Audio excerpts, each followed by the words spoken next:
going to show you how to make this side dish, which is fried cabbage, bacon, and onions. It's a real quick and easy low-carb side dish to serve with anything you like. So I've got my ingredients assembled here. You're going to need about 3 or 4 slices of bacon, which we're going to chop. In Australia, I would use the streaky bacon. That's the closest to American-style bacon. A bit of salt and pepper. 1 small to medium onion, which we're going to coarsely chop. And a small head of cabbage, or about a half a head. It'd be about 500 grams or 1 pound all up. We're going to coarsely chop that as well. So I'm just going to cut it in slices first. And then you can just go back over and give them a coarse chop. If you've got bigger pieces, cut them a bit smaller if you like, but you don't have to cut this as small as shreds you'd use for coleslaw. As you can see, I've got the cabbage coarsely chopped. And now I've peeled my onion, and I'm just going to give that a coarse chop as well.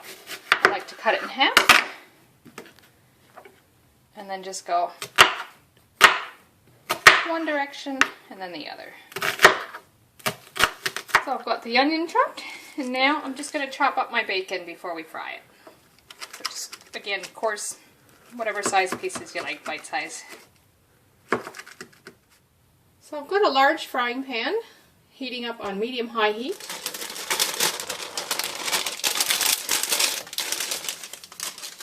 So you're just going to start by cooking that.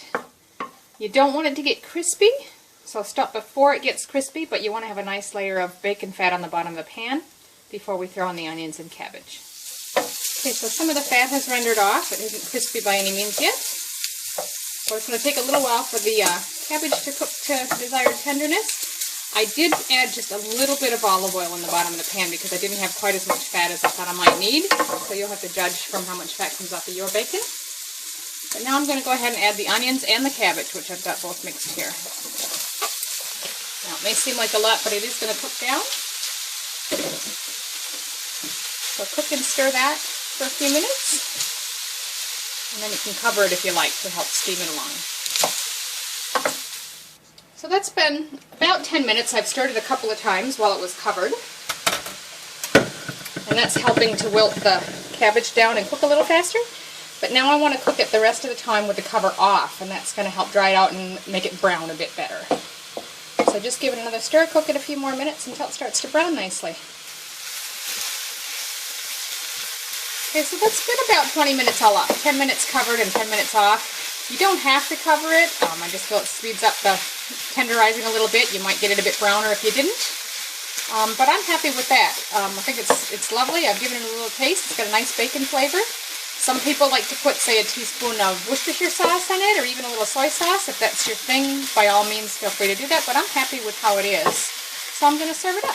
Okay, so the last thing I'm going to do is just lightly salt and pepper it. If you're going low sodium, which I tried to do, you may not need any salt, depending on how salty your bacon was. Otherwise, feel free to put a little in. And give it a stir. So there you have it. I've served it up as a side dish alongside some Kahlua pig, which you'll find I've got a recipe for that further back if you'd like to have a look. It's a good, perfect side dish for this, I think. Enjoy!